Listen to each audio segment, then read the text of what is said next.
Hello everyone. Now we discuss about causes of poverty in India. कि India में जो गरीबी है उसके कारण क्या क्या हैं। सबसे पहला कारण है एक्सेस पॉपुलेशन। कंट्री की पॉपुलेशन हमारी जो है वो सेकंड नंबर पे है पूरे वर्ल्ड में। 1.2 बिलियन पॉपुलेशन है हमारी कंट्री की और एरिया सिर्फ है 2.4% पूरे वर्ल्ड का।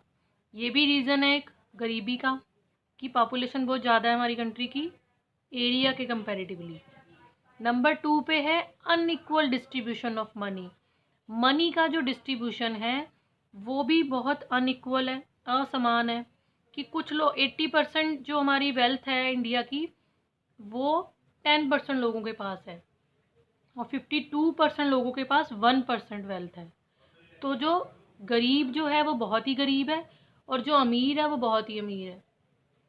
ये भी एक गरीबी का कारण है बहुत बड़ा। नंबर 3 पे आता है करप्शन, भ्रष्टाचार। जो हमारे गवर्नमेंट सेक्टर्स हैं या कहीं भी आप कोई भी जो भी स्कीम्स आती हैं उनको ठीक से इम्प्लीमेंट नहीं कर पा।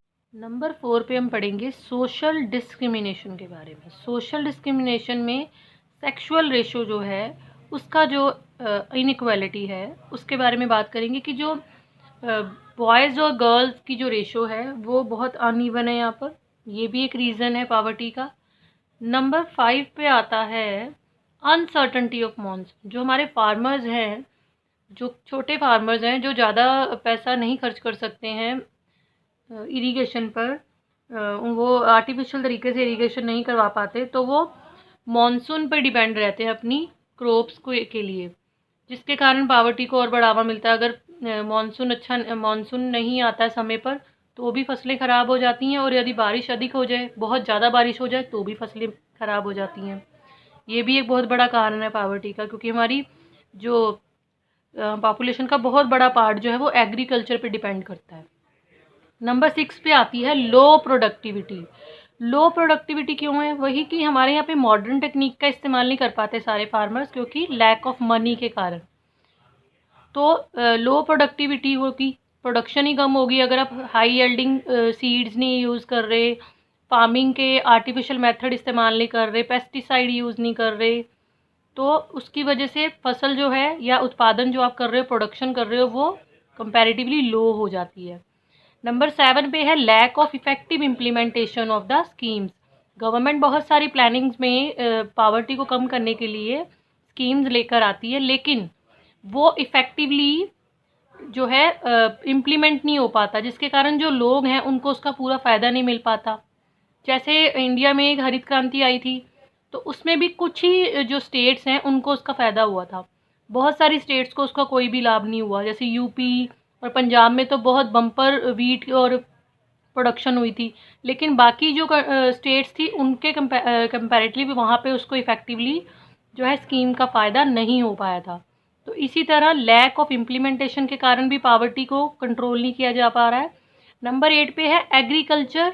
एग्रीकल्चर में जो एग्रो बेस्ड प्रमोशंस हैं, जो एग्रीकल्चर पे डिपेंड हैं इंडस्ट्रीज़, उनको बढ़ावा नहीं दिया जा रहा। ज़्यादा फोकस किया जा रहा है कैपिटल इंडस्ट्रीज़ पे। इसकी वजह से भी पावर्टी बढ़ती है, क्योंकि ज़्यादा हमारी कंट्री की जो पॉपुलेशन है वो एग्रीकल्चर पे डिपेंड है और एग्रीकल्चर से जो रॉ मटेरियल मिलता है उससे जो प्रोडक्ट बनते हैं, फिनिश गुड बनती हैं, that is agro based promotions, उन पे ज़्यादा वर्क नहीं किया जा रहा। ये भी रीज़न है पावर्टी के बढ़ने का। नंबर 9 पे हम बात करेंगे lack of social mobility. Social mobility की कमी है, it is an important factor. ये एक बहुत इंपॉर्टेंट फैक्टर है in certain of a vibrate society. This occurs when a person changes their occupation but their overall social standard remaining same. Like कोई doctor है, जैसे वो प्रैक्टिस कर रहा है मेडिसिन की, लेकिन वो उसको मेडिसिन प्रैक्टिस से वो शिफ्ट हो जाता है स्कूल की इंस्टीट्यूशनल में चला जाता है वो, तो वहाँ पे वो टीचिंग करने लग जाता है, पर उसकी जो ऑक्यूपेशन तो चेंज हो जाता है पर उसकी जो प्रेस्टीज है, सोशल स्टैंडर्ड है जो, वो वही रहता है, उसमें चेंज नहीं आता है। तो जो सोशल मोबिलिटी का जो कमी है वो भी एक कारण है पावर्टी को बढ़ावा देने में। और नंबर 10 पे जो मोस्ट इम्पॉर्टेंट चीज़ है वो है अनएम्प्लॉयमेंट, कि हमारी कंट्री में अनएम्प्लॉयमेंट बहुत ज़्यादा है, जिसके कारण अनएम्प्लॉयमेंट के कारण जो है पावर्टी, गरीबी को बढ़ावा मिलता है, क्योंकि वो अपनी जो नीड्स हैं बेसिक उनको पूरा नहीं कर पाते अनएम्प्लॉयमेंट की वजह से, उनको जिस वजह से गरीबी जो है वो बढ़ती है।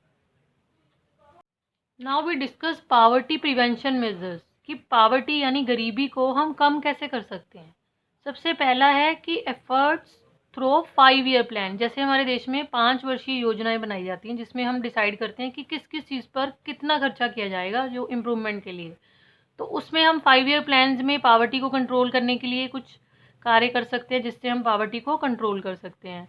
नंबर 2 पे है इंफ्रास्ट्रक्चर डेवलपमेंट, लाइक हमारी ट्रांसपोर्टेशंस हैं, कम्युनिकेशन स्किल्स हैं, इनको अगर हम डेवलप करें तो भी हम पावर्टी को कंट्रोल कर सकते हैं।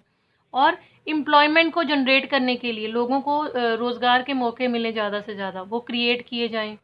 इस तरह की स्कीम्स लाई जाएं जिससे कि एम्प्लॉयमेंट को जनरेट किया जा सके। जैसे कि लघु उद्योग खोलने के लिए लोगों को लोन दिया जाए 0 इंटरेस्ट पे, तो भी जो है अनएम्प्लॉयमेंट को कंट्रोल करके पावर्टी को कम किया जा सकता है।